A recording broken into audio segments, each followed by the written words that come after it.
Si je vous dis que si vous voulez réussir et avoir plus de clients, vous devez parler exactement le même langage que vos clients. Ça vous intrigue? Salut, c'est Malik. Aujourd'hui, je vais vous montrer comment savoir exactement ce que veulent vos clients, de quoi ils ont vraiment besoin et quel prix ils sont prêts à payer pour réserver chez vous.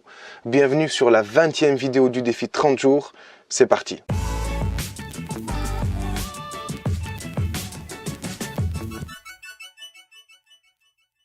C'est pas une méthode magique, c'est pas de la télépathie, c'est plus simple que ça. Et surtout, c'est plus logique. Il faut demander directement à vos clients. Bien sûr, l'idée, c'est pas de leur poser la question directement un par un, ça n'a aucun sens. Quoique discuter de temps en temps avec vos clients, c'est aussi une manière de comprendre qu'est-ce qu'ils désirent, de quoi ils ont vraiment besoin. Nous, on cherche à aller vite et on voit les choses en grand. Donc, ce qu'on va faire, c'est un sondage qu'on va envoyer par email. Et dans cet email, vous allez demander à vos clients de répondre tout simplement à des questions. Je vais vous donner une structure ou un exemple d'email que vous allez pouvoir utiliser. Donc, par exemple, bonjour, chez l'entreprise machin truc, nous accordons une importance ou une grande importance à la relation avec nos clients, donc avec vous.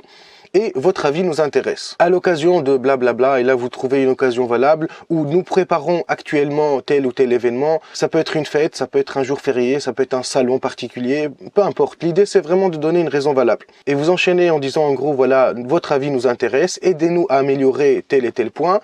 Ça vous prendra moins de 3 minutes, c'est un sondage qui est anonyme, qui est très rapide. Voici l'adresse. Et vous mettez l'adresse du sondage à la fin de l'email. Merci pour votre aide, entreprise machin, au revoir et merci. Et quand ils vont cliquer sur le lien, ils vont arriver sur une page où va y avoir votre sondage et là, vous allez leur poser 4 questions. Quel est votre plus gros problème dans votre activité? Bien sûr, il faut que ce soit un problème lié au transport. Et si c'est des particuliers, quel est votre plus gros problème dans le quotidien, dans votre quotidien? Deuxième question, quel est le risque pour vous si vous n'arrivez pas à résoudre ce problème? Troisième question, quelle est la solution idéale selon vous? Et quatrième question, quel serait selon vous le prix idéal ou le prix souhaité ou le prix que vous êtes prêt à payer si on vous propose la meilleure solution? C'est tout. Avec ces 4 questions, vous englobez la totalité de tout ce que vous avez besoin de savoir sur vos clients. Vous pouvez bien sûr adapter les questions selon votre situation, mais en gros, c'est ça et c'est tout ce que vous avez besoin. Bien sûr, c'est évident que c'est pas 100% des gens qui vont vous répondre, mais il y aura toujours des personnes qui vont faire l'effort et qui vont vous donner des réponses même très complètes. D'ailleurs, vous allez être surpris parce que dans certains cas, il y a des gens qui vont vous envoyer des romans et des paragraphes entiers. Un particulier va vous dire par exemple, moi j'ai pas confiance, je veux pas payer avec ma carte en ligne, j'ai peur de me faire voler, je veux payer par exemple à bord du véhicule. Un autre va vous dire, je veux pas utiliser les applications parce que je connais pas les chauffeurs, j'ai besoin d'avoir toujours le même chauffeur à qui je vais par exemple confier mes enfants pour aller à l'école ou pour aller au sport ou pour aller je sais pas où. Les entreprises par exemple vont vous dire on voudrait quelqu'un de disponible, on reçoit des invités étrangers ou des collègues étrangers, on n'a pas envie de perdre du temps dans l'organisation et dans le transport.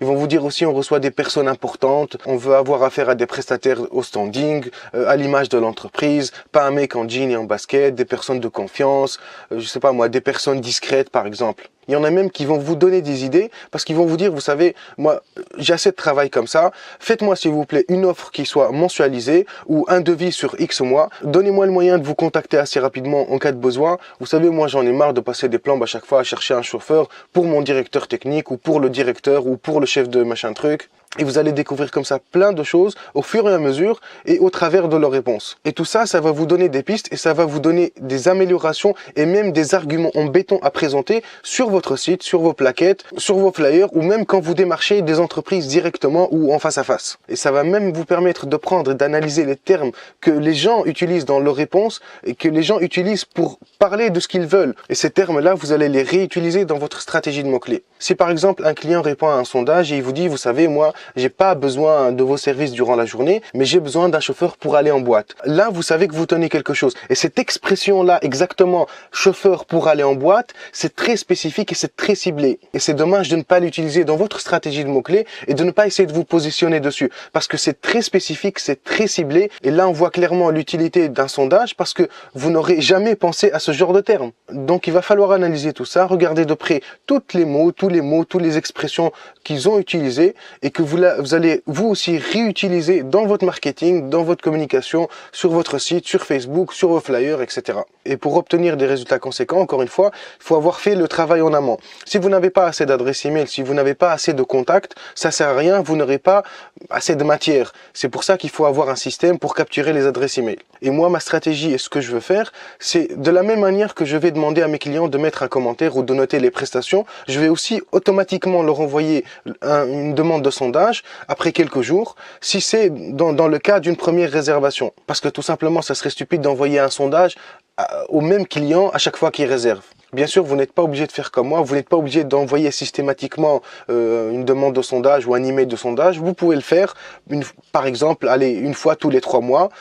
Ça vous donnera le temps de réunir assez d'adresses email et de contacts. Ce qui est bien aussi, au-delà du fait que vous allez avoir plein d'informations sur vos clients au travers des questions que vous allez poser, ça va aussi vous permettre de garder le contact avec vos clients. Quand vous envoyez un sondage ou quand vous envoyez un email en général, c'est une occasion pour qu'ils se rappellent de vous. Vous leur montrez de l'intérêt, vous leur faites sentir qu'ils sont importants et comme ça crée plus ou moins une relation de confiance. Vous n'imaginez pas l'impact que ce genre de démarche peut vous apporter ou peut apporter en termes de relation avec votre client. Et j'invente rien, ou du moins je ne sors pas de ça de ma tête. C'est des pratiques qui sont utilisées par les grandes marques et par les grandes enseignes.